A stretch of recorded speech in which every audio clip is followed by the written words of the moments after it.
Pinupuri ka namin, O Diyos, Ama, Anak, at Espiritu Santo.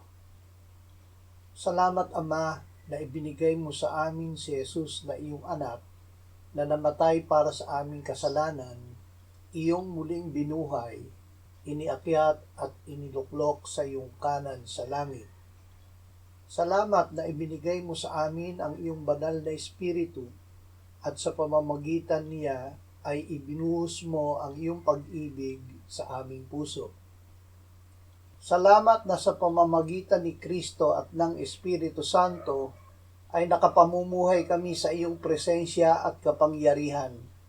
Ibinibigkis mo sa amin ang iyong lakas, ginagawa mong ligtas ang aming daan, ginagawa mo ang aming paa na gaya ng sausa, itinatayo mo kaming matatag, sinasanay mo kami sa pakikidigma gamit ang iyong kapangyarihan, ibinigay mo sa amin ang kalasag ng iyong pagliligtas, at kami ay inaalalayan ng iyong kanang kamay.